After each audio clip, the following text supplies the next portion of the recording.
রাসূল সাল্লাল্লাহু আলাইহি ওয়াসাল্লামের একজন প্রিয় সাহাবী হযরতে বেলাল রাদিয়াল্লাহু তাআলা আনহুর জীবনী একটু আপনাদের শুনিয়ে দিই। হযরতে বেলাল রাদিয়াল্লাহু তাআলা আনহু ইসলাম গ্রহণ করার কারণে, কলেমা পড়ার কারণে ওই যে উমাইয়ার গোলাম ছিলেন, উমাইয়া যখন জানতে পারলো যে আমার গোলাম বেলাল কলেমা পড়েছে, মুহাম্মদকে মেনে নিয়েছে, এক আল্লাহকে মেনে নিয়েছে, ওই সময় উমাইয়া হযরত বেলালকে বিভিন্নভাবে অত্যাচার শুরু করেছে, বিভিন্নভাবে জুলুম শুরু করেছে, বিভিন্নভাবে নির্যাতন শুরু করেছে।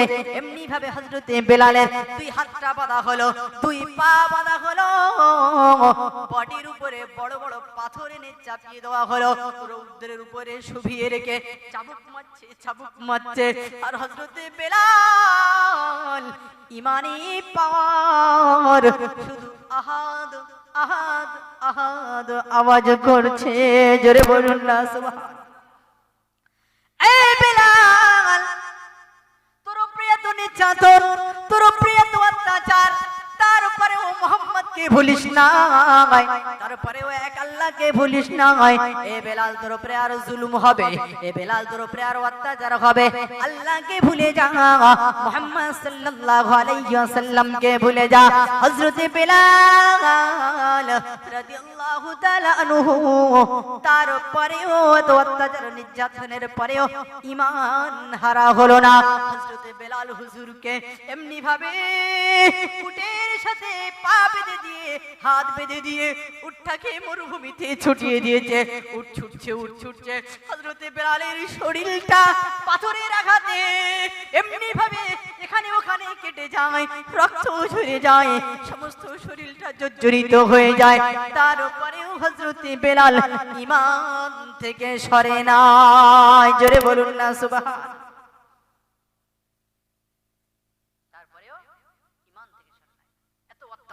এত জুলুম, এত নির্যাতন। হযরতে বেলাল রাদিয়াল্লাহু কি আপনারা চেনেন? না না না না না, আমরা হযরতে বেলালকে চিনতে পারি নাই, হযরতে বেলালকে চিনতে পারি নাই। এই অবস্থা, দুরবস্থা দেখে হযরত আবু বকর সিদ্দিক রাদিয়াল্লাহু তাআলা আনহু হযরতে বেলালের ভাই হযরতে বেলালের ভাই আবু বকর, হযরতে বেলালের ভাই আবু বকর হযরতে বেলালকে উমাইয়ার কাছ থেকে কিনে নিলেন। এই উমাইয়া, কি হয়েছে তোমার? কেন এমন ভাবে অত্যাচার করো, কেন এমন ভাবে জুলুম করো, নির্যাতন করো? কত টাকা তোমার প্রয়োজন বলো, আমি টাকা দিয়ে বেলালকে কিনে নিতে চাই। বলবেন হুজুর, বেলাল হাবশী দেশের মানুষ আর হযরত আবু বকর মদিনার মানুষ, আপনি কিভাবে বললেন যে আবু বকর বেলালের ভাই? এই প্রশ্ন আসছে না? আমি বারবার বলেছি তো যে বেলালের ভাই আবু বকর। ও জ্ঞানী গুণীরা, ও নবী পাকের উম্মত উম্মতানিরা, এটা মায়ের পেটের রক্তের সম্পর্কের ভাই নয়, এটা হলো এক মুসলমান অপর মুসলমানের ভাই, জোরে বলুন না সুবহানাল্লাহ।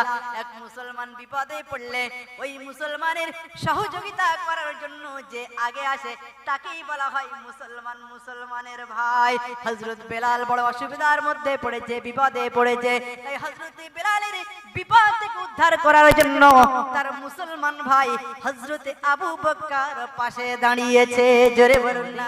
হৃদয়ে আছে আল্লাহর ভয়, তারা কবু পথ ভুলে যায় না, আল্লাহর প্রেম ছাড়া এই দুনিয়ায় কারো কাছে কোনো কিছু চাই না, জোরে বলুন না সুবহানাল্লাহ। যাদের হৃদয়ে আল্লাহর ভয় আছে তারা আল্লাহর কাছে চায়, মানুষের দ্বারে হাত পাতে না। যাদের হৃদয়ে আছে আল্লাহর ভয়, তারা কবু পথ ভুলে যায় না, আল্লাহর প্রেম ছাড়া এই দুনিয়ায় কারো কাছে কোনো কিছু চাই না। রাতের আধারে যারা সিজদাতে রয়, দু চোখ স্রোতে নদী যেন বাই, ছলনার ঘাচানি যত আসুক, ছলনার ঘাচানি যত আসুক, পিছনে ফিরে তাকাই না। আল্লাহর প্রেম ছাড়া এই দুনিয়ায় কারো কাছে কোনো কিছু চাই না। জোরে বলুন না সুবহানাল্লাহ, নারে তাকবীর। যাদের হৃদয়ে আছে আল্লাহর ভয়, তারা কবু পথ ভুলে যায় না। আল্লাহর প্রেম ছাড়া এই দুনিয়ায় কারো কাছে কোনো কিছু চাই না। দিন কায়েমের পথে যারা অবিচল, তারা হলো আল্লাহর প্রিয়জন। বাতিলের কাছে যারা হার মানে না, সংগ্রাম করে যায় আমরা। দিন কায়েমের তরে যারা অবিচল, তারা হলো আল্লাহর প্রিয়জন। বাতিলের কাছে যারা হার মানে না, সংগ্রাম করে যায় আমরণ। হেরার আলোতে যার হৃদয় রঙিন, হাতে আল কোরআনের দীপ্ত সঙ্গীন। জোরে বলুন সুবহানাল্লাহ। হেরার আলোতে যার হৃদয় রঙিন, হাতে আল কোরআনের দীপ্ত সঙ্গীন।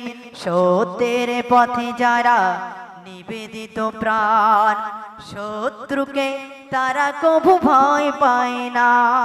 তুমি অট্টালিকার মালিক, বাড়ি বালাখানার মালিক, আমার আল্লাহ চাইলে এক সেকেন্ডে সব শেষ করে দিতে পারে না, পারে না। ওই যে আমেরিকার বুকে লস অ্যাঞ্জেলেস বলে যে জায়গাটা, ওই যে নদীর তীরবর্তীতে তারা কোটিপতি, লাখপতি, করোড়পতি মানুষেরা সেখানে বসবাস করত। বহু সিনেমার নায়ক নায়িকা যাদের কোটি কোটি টাকা আছে, যারা নিজেদেরকে বহুত কিছু মনে করে, এমন মানুষ তারা ওখানে বসবাস করত। আমার আল্লাহ তাদের চোখে আঙুল দিয়ে দেখিয়ে দিয়েছে, এ পৃথিবীর অহংকারীরা, এ পৃথিবীর বাচ্চারা, তোমরা অহংকার করো না, অহংকার করো না। আমি আল্লাহ চাইলে এক সেকেন্ডে সব শেষ করে দিতে পারি। দাবানাল জ্বলে গেল, জ্বলেছিল না জ্বলেনি? কত পানি দিল, কত কি হলো, শেষ হচ্ছে না। বহু এলাকা পুড়ে সব তছনছ হয়ে গেল, ছাই হয়ে গেল। তাদের হাতে যদি এত ক্ষমতা, এত পাওয়ার থাকে, তাহলে এত বড় ক্ষতি কিসের হলো? আল্লাহ যেটা চাইবে সেটা কেউ ঠেকাতে পারবে না, আর আল্লাহ যেটা চাইবে না সেটা কেউ করতে পারবে না। আসুন ভাই, অহংকার ছেড়ে দিন, কিবরিয়া ছেড়ে দিন, অহমিকা ছেড়ে দিন, আল্লাহর পথে ফিরে আসুন, মাটির মানুষ হয়ে যান। হযরত উসমান ছিলেন গনি, গনি মানে হলো ধনী, গনি মানে কি? ধনী। কিন্তু হযরত উসমান রাদিয়াল্লাহু তাআলা আনহু জান্নাতের সার্টিফিকেট পাওয়ার পরেও যখন কবরের কাছ থেকে যেতেন, অঝর নয়নে দাঁড়িয়ে দাঁড়িয়ে দাঁড়িয়ে কাঁদতেন।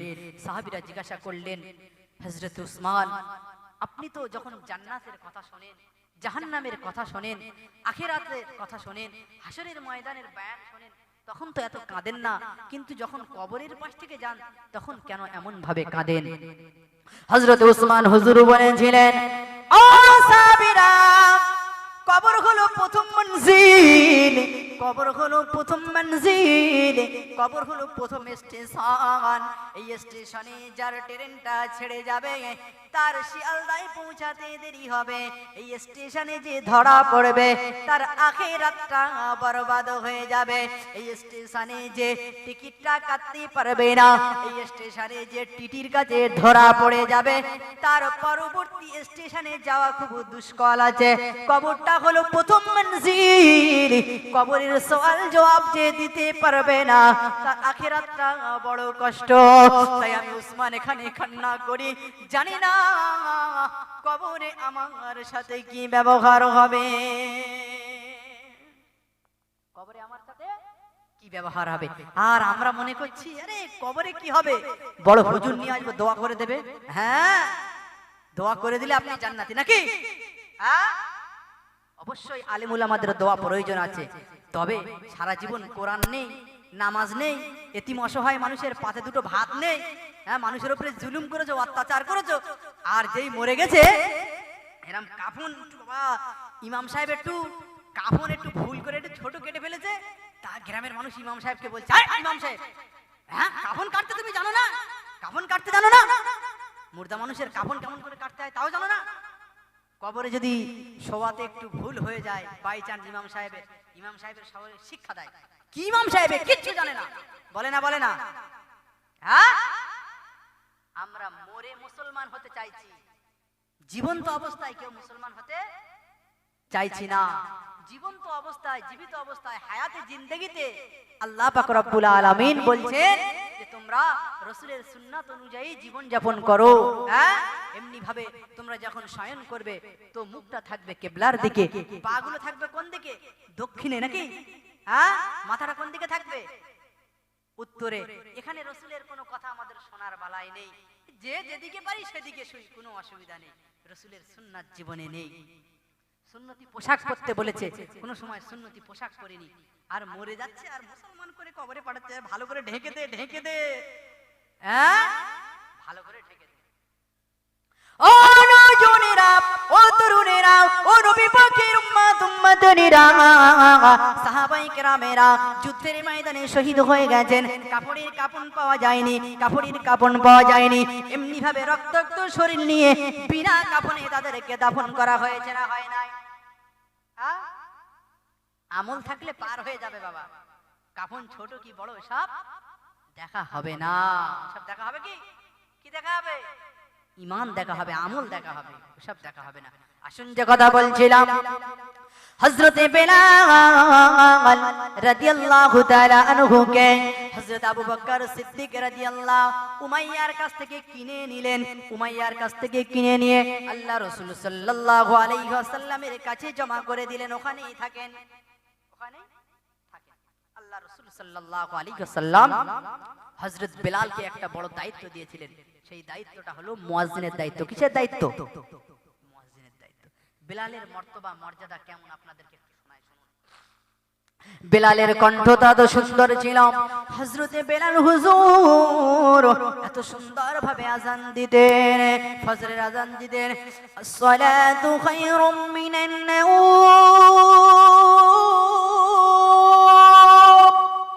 আসসালাতু খায়রুম মিনান নাওম,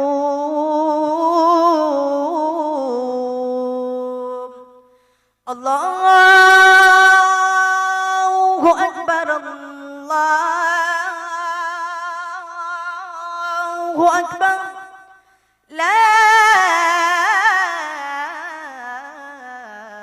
ইলাহা ইল্লাল্লাহ।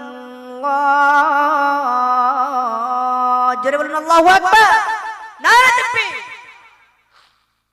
হযরতে বেলাল হুজুর আযান দিতেন, শুধু মদিনার মানুষ নামাজ পড়তো তা নয়, তা নয়, হযরতে বেলালের আযান শুনে বাইতুল মামুরে আসমানের ফেরেশতারা কাতারবদ্ধ হয়ে দাঁড়িয়ে তারা আল্লাহর সিজদায় মগ্ন হয়ে যেত। ও নওজোয়ানেরা, তরুণেরা, হযরতে বেলালের মর্যাদা আপনাদেরকে শোনায়, হযরতে বেলালের মর্যাদা আপনাদেরকে শোনায়। আল্লাহ রাসূল সাল্লাল্লাহু আলাইহি ওয়াসাল্লাম মেরাজের রাতে যেমনি জিবরাইল আলাইহিস সালাতু ওয়াস সালাম লাস্ট স্টপেজ পর্যন্ত আল্লাহর রাসূলকে ছেড়ে দিলেন আর বললেন, ইয়া রাসূলুল্লাহ, ইয়া হাবিবাল্লাহ, আমি জিবরাইল আর এক বিন্দু এগিয়ে যেতে পারবো না, তাহলে আমি আল্লাহর নূরে সরকার হয়ে যাব, এবারে আপনার যেতে হবে, এবারে আপনার যেতে হবে। ওই সময় আল্লাহ রাসূল সাল্লাল্লাহু আলাইহি ওয়াসাল্লামের সাহস জোগানোর জন্য আল্লাহ পাক রব্বুল আলামিন হযরতে বেলালের কণ্ঠের আওয়াজটা রাসূলের কানে পৌঁছে দিয়েছিল। জোরে বলুন না সুবহানাল্লাহ। বেলাল জমিনে আর বেলালের আওয়াজ সপ্তম আসমানে। বেলালের কি মর্যাদা, শুধু ঈমানের উপরে টিকে থাকার কারণে, ঈমানের উপরে টিকে থাকার কারণে।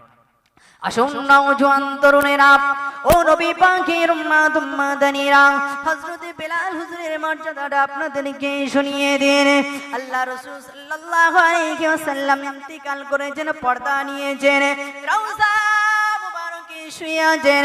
এমনি ভাবে যেমনি রাসূল রওজাতে শুয়ে আছেন, রাসূলের ইন্তিকাল হয়েছে, রাসূল পর্দা নিয়েছে। হযরত বেলাল আর মদিনাতে থাকলো না, নিজের এলাকায় চলে গেল। 3 মাস অতিবাহিত হয়ে গেল। আল্লাহ রাসূল সাল্লাল্লাহু আলাইহি ওয়াসাল্লাম হযরত বেলালকে স্বপ্নের মাধ্যমে বললেন, ও বেলাল, আমি রাসূল, আমার মহব্বত কি তোমার কমে গেল? ও বেলাল, তুমি কেন আর মদিনায় আসো না? বেলাল, আমি রাসূল, আমার কথা কি তোমার মনে পড়ে না? আমি রাসূল, আমার কথা কি তোমার মনে পড়ে না? এই খবে দেখলো যখন, এই স্বপ্ন যখন হযরতে বেলাল হুজুর দেখলেন, সঙ্গে সঙ্গে হাঁটতে শুরু করে দিলেন, মদিনাতে পৌঁছে গেলেন। জোরে বলুন না সুবহানাল্লাহ। কি মর্যাদা! বেলাল চলে গেলেন রাসূলের ওফাতের পরে। আল্লাহ রাসূল খবের মধ্যে, স্বপ্নের মাধ্যমে বলছে, বেলাল, আমার কথা কি তোমার মনে পড়ে না? তুমি আর মদিনায় কি আসবে না? হযরতে বেলাল এই কথা শুনে মদিনায় চলে এলেন। আল্লাহ রাসূল সাল্লাল্লাহু আলাইহি ওয়াসাল্লামের নাতি হযরতে হুসাইন বললেন, ও রাসূলের সাহাবী, একটু আজান দেন, আপনার আজান আমরা অনেক দিন শুনি নাই। আবারও হযরতে বেলাল আজান দিলেন। মদিনার মানুষেরা পাগল পারা হয়ে গেল, নারী পুরুষ সকলে ঘর থেকে বাহির হয়ে গেল। এত সুন্দর কণ্ঠ কার না জানি সকলে এসে তারা সেখানে বিভোর হয়ে গেল, অজ্ঞান হয়ে গেল, তারা এমনি ভাবে মোহিত হয়ে গেল হযরতে বেলালের আজান শুনে। জোরে বলুন না সুবহানাল্লাহ। হযরতে বেলালের এই যে মর্যাদা, এই মর্তবা আমার আল্লাহ কেন দিলেন? ঈমানের উপরে টিকে থাকার কারণে। কিসের কারণে? ঈমানের উপরে টিকে থাকার কারণে। তাই ঈমান বড় দামি জিনিস। ঈমান যদি হাত থেকে ছিনিয়ে যায়, তা কোনো আমল কাজে আসবে না। আপনার ঈমান নেই, আল্লাহর উপরে বিশ্বাস নেই, তো কাল হাসরের ময়দানে মহাশারে আপনি পাকড়াও হয়ে যাবেন। আপনি পাকড়াও হয়ে যাবেন। বলবেন, হুজুর, ঈমানের কি লাভ? এই ঘটনাটা বলে আমি শেষ করে দেব, আখেরি মোনাজাত হয়ে যাবে। ঈমান রাখলে কি লাভ হবে? যাররা পরিমাণ যদি ঈমান আপনার মধ্যে থাকে, তা কি লাভ? সর্বশেষ যে জান্নাতি হবে, তার সামান্য পরিমাণ ঈমান থাকবে, যাররা পরিমাণ। কত পরিমাণ? যাররা পরিমাণ, সামান্য পরিমাণ। ওই ব্যক্তিটা জাহান্নামের ভিতর থেকে আওয়াজ দেবে, ইয়া হান্নান, ইয়া মান্নান বলে আওয়াজ করবে। আল্লাহ পাক রব্বুল আলামিন বলবেন, ও আমার মালায়েকা ফেরেশতারা, যাও যাও যাও, জাহান্নামের ভিতর থেকে কে যেন আমার নামটা ধরে বারবার ডাকাডাকি করে। ফেরেশতারা জাহান্নামের কিনারায় চলে যাবে, গিয়ে কাউকে খুঁজে পাবে না, আবারও চলে আসবে, ওগো পরওয়ারদিগার আলম, আমরা তো জাহান্নামেতে কাউকে পেলাম না। আবার আল্লাহ পাক রব্বুল আলামিন জাহান্নামের ভিতর থেকে আওয়াজ শুনতে পাবেন, ইয়া হান্নান, ইয়া মান্নান। আবার বলবে ফেরেশতারা, যাও, কে যেন আমার নাম ধরে বারবার ডাকাডাকি করছে, নিশ্চয়ই কোনো বিপদে পড়েছে, মুসিবতে পড়েছে, যাও। ফেরেশতারা এমনি ভাবে 2-3 বার যেমনি ঘুরে আসবে, এসে বলবে, রব্বি আল্লাহ, আমরা তো জাহান্নামের মধ্যে কাউকে পেলাম না। আল্লাহ পাক রব্বুল আলামিন এবারে নিজে চলে যাবেন, নিজে গিয়ে জাহান্নামের কিনারায় গিয়ে বলবে, এ আমার বান্দা, কেন আমাকে বারবার ডাকাডাকি করছো? কি কারণ খানি বলো, কারণ খানা কি বলো? ওই সময় ওই জাহান্নামী বান্দা বলবে, ও রব্বি আল্লাহ, জীবনে বহু অপরাধ করেছি, বহু অন্যায় করেছি, কিন্তু আপনি হলেন ওমা আতাকুমুর রাসূল, আমার রাসূলকে, আমার হাবিবকে যে আদেশ দিয়েছিলেন, যে নিষেধ দিয়েছিলেন, ওই নিষেধ আমি মানতে পারিনি বলে আজ আমি জাহান্নামের আগুনে পুড়ছি। ও রব্বি আল্লাহ, কিন্তু আপনার রাসূল, আপনার হাবিব শুনিয়েছে আমার আল্লাহর বান্দা যদি যত অন্যায় করুক না কেন, যত গুনাহ করুক না কেন, যদি আমার আল্লাহর কাছে ক্ষমা চায়, আমার আল্লাহ পাক রব্বুল আলামিন ওই বান্দার গুনাহকে ক্ষমা করে দেন। জোরে বলুন সুবহানাল্লাহ। ওই জাহান্নামী বান্দার ওই কথা মনে পড়ে যাবে, আল্লাহ রহমান আল্লাহ রহিম, তখন আল্লাহর কাছে প্রার্থনা করবে, ও রব্বি আল্লাহ, আপনি আমাকে ক্ষমা করে দিয়ে, মাফ করে দিয়ে, দয়া করে জাহান্নামের উপরে তুলে দেন, একটু জাহান্নামের উপরে তুলে দেন। আল্লাহ দয়া করে জাহান্নাম থেকে তুলে নিয়ে এমনি ভাবে রেখে দেবে উপরে। আবার কিছু সময় অতিবাহিত হয়ে যাবার পরে আবার বলবে, আল্লাহ আপনি রহমান, আপনি রহিম, আপনি দয়ালু করুণাময়, আপনি দয়া করে আমাকে একটু জান্নাতের কিনারায় রেখে দেন। আল্লাহ পাক রব্বুল আলামিন আবারও বান্দার উপরে দয়া করবেন, জান্নাতের কিনারায় বান্দাকে রেখে দেবেন। আবার বান্দা বলবে, রব্বি আল্লাহ, আপনি আমার উপরে এত দয়া করেছেন, এত করুণা করেছেন, দয়া করে যদি একবার আপনার দয়া দেখতে পারি বড় খুশি হয়ে যেতাম। ওই সময় আল্লাহ পাক রব্বুল আলামিন ওই বান্দার উপরে খুশি হয়ে যাবে, ওই বান্দার উপরে রাজি হয়ে যাবে, রাজি খুশি হয়ে বলবে, এই বান্দা ঠিক আছে, যাও যাও যাও, তুমি আমার দয়ার জান্নাতে প্রবেশ করো। জোরে বলুন না সুবহানাল্লাহ। বান্দাকে যেমনি জান্নাতের ভিতরে যাওয়ার অনুমতি দেওয়া হবে, বান্দা জান্নাতের ভিতরে প্রবেশ করে জান্নাতের নাজ নিয়ামত হুর গেলেমান দেখে বিভোর হয়ে যাবে, মাতোহারা হয়ে যাবে। তখন বলবে, ও রব্বি আল্লাহ, আমি পৃথিবীর বুকে শুনেছি কোরআনের মধ্যে বলা আছে, যে ব্যক্তি একবার জান্নাতে যাবে ওই ব্যক্তি আর কোনো সময় জাহান্নামে যাবে না। ও রব্বি আল্লাহ, আমি তো এখন জান্নাতের ভিতরে, আপনি আমার উপরে দয়া করে, রহম করে, করুণা করে অনন্ত অনন্ত অসীম লা মাহদুদের জিন্দেগি অনন্তকালটা জান্নাতেই আমার ঠিকানা করে দি। আল্লাহ পাক রব্বুল আলামিন বলবেন, বান্দা ঠিক আছে, আমি তোমাকে অনন্ত অনন্ত অসীম কালের জন্য জান্নাতেই তোমার ঠিকানাটা করে দিলাম। জোরে বলুন সুবহানাল্লাহ। মোহতারাম ভাই বাবাজিরা, সোনার চাঁদ আব্বা জানেরা, তাহলে সর্বশেষ যে ব্যক্তি আপনার জান্নাতে যাচ্ছে তার কারণ কি? সামান্য পরিমাণ ঈমান থাকার কারণে। কত পরিমাণ? সামান্য পরিমাণ, জাররা পরিমাণ। আর যার মধ্যে জাররা পরিমাণ ঈমান থাকবে না, সে জান্নাতে যেতে পারবে না। তাদের অবস্থা কেমন হবে বলা হচ্ছে, যারা ঈমান ছিল কিন্তু গুনাহ করেছে, অন্যায় করেছে, আবার আল্লাহর কাছে ক্ষমা চেয়েছে, আল্লাহ তাদের পৃথিবীর এই গুনাহের কারণে তাদের পাপের প্রায়শ্চিত্ত দিয়ে আবার জান্নাতে দিয়ে দেবে। কিন্তু যারা কখনো আল্লাহকে মানেনি, আল্লাহকে রব বলে স্বীকার করেনি, আল্লাহ তাদেরকে জাহান্নামের মধ্যে ফেলে দিয়ে আর ফেরেশতাদেরকে বলবে যে জাহান্নামের দরওয়াজাগুলো আটকে দাও। জাহান্নামের দরওয়াজা আটকে দেওয়া হবে, লা মাহদুদের জিন্দেগি অনন্ত অনন্ত অসীম কাল ওই জাহান্নামের মধ্যে তারা কাকুতি মিনতি করবে, কিন্তু আল্লাহ তাদের উপরে আর কোনো দয়া করবে না। ভাই বাবাজিরা আমার, ঈমান বড় দামি জিনিস, তাই ঈমান হারা হওয়া যাবে না। ঈমান আর আমাল নিয়ে কবরে যদি যেতে পারি, আল্লাহ পাক রব্বুল আলামিন আমাকে আপনাকে এই দুনিয়ার 10 গুণা জান্নাত দেবেন। জোরে বলুন সুবহান।